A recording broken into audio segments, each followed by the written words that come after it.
পুচু যে মেলার মধ্যে কি পরিমাণ দুষ্টুমি করেছে সেটা জাস্ট একবার দেখো। ওপরে স্টেজের ওপরে প্রোগ্রাম হচ্ছে। তো প্রথমে তো ও প্রত্যেক দিনই এমন করেছে যে স্টেজের মধ্যে প্রোগ্রামের দিন উঠে পড়েছিল। তো লাস্টের আগের দিনকে আর কি গানের প্রোগ্রাম হচ্ছিল, তো ওখানে আর কি ও বারবার স্টেজের উপরে উঠে পড়ছিল, নামিয়ে দেওয়ার পরে নিচেই আর কি নাচ শুরু করেছে।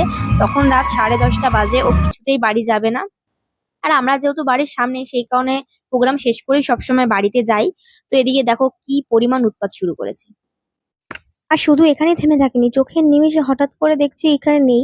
তো তারপর আমরা সবাই মিলে খোঁজাখুঁজি করছি। এক মহিলা বললো ওকে নাকি নাগরদোলার ওদিকে যেতে দেখেছে, সেই কারণে তো সবাই ছুটে ওই দিকে গেছি। গিয়ে তো কিছুতেই পাচ্ছি না, তো একজন বললো যে নাগরদোলার এই পাশটাতেই নাকি যেতে দেখেছে। সেই কারণে তো আমি বারবার করে আমি আগে নাগরদোলার নিচগুলো ভালো করে দেখছিলাম, কারণ নিচের দিকটা যদি চলে যায় বাই চান্স হাত ফাত কিছুতে দিয়ে দিলে মেশিনে, তখন আরেক সমস্যা। কিন্তু যেহেতু বাড়ির সামনেই মাঠ, এখান থেকে যদি দৌড়াদৌড়িও করে ও কতটাই আর যেতে পারবে, সেই কারণে আমি আগে নাগরদোলার নিচটাই দেখছিলাম।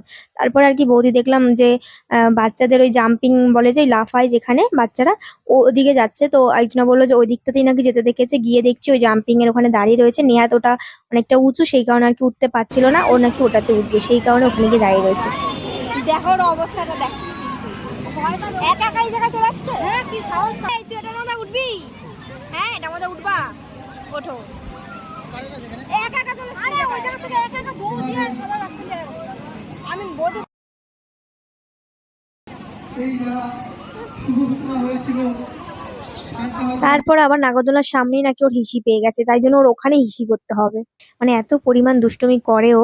তারপর অনেক বায়না করছিল ওই জাম্পিং গুলোতে ওঠার জন্য, তো সেই জন্য আর কি ওই কাকুটাকে বললাম ওকে নেয়ার জন্য। তো উনি বলছিল যে এত ছোট বাচ্চাকে ওখানে তোলা যাবে না, কারণ সব বড়রা যখন লাফালাফি করবে ও ঝাঁকুনিতে পড়ে যাবে, তো সেই কারণে এখন ওকে নেওয়া যাবে না।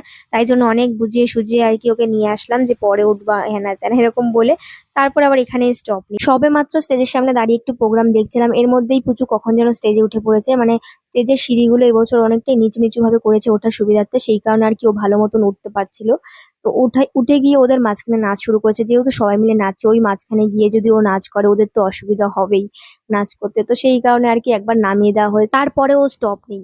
আমরা সবাই আর কি ওকে বললাম যে তুমি নিচে নাচ করো, ওরা উপরে, ওই দিদিরা উপরে নাচ করুক, এরকম বুঝিয়ে শুনিয়ে আর কি ওকে রেখেছি। কখন যেন আবার সাইড দিয়ে উঠে পড়েছে। উঠে আবার ওই বড়রা যারা নাচ করছে ওদের সানগ্লাসটা খুলে আর কি সাইডে রেখেছে, ওদের সানগ্লাস নিয়ে নিচে নেমে পড়েছে। এখন তো এই সানগ্লাস কিছুতেই দেবে না, ওই সানগ্লাস পরে থাকবে। সেই কারণে দেখো আবার দেখছি কেউ নিতে আসছে কিনা।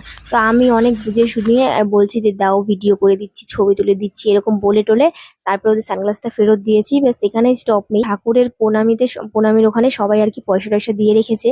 ওকে তো জানেও না যে ওখান থেকে পয়সা নিয়ে টাকাগুলো নিয়ে কি করবে, বা খাবার আনতে যাবে, এই টাকাগুলো দিলে খাবার দেবে।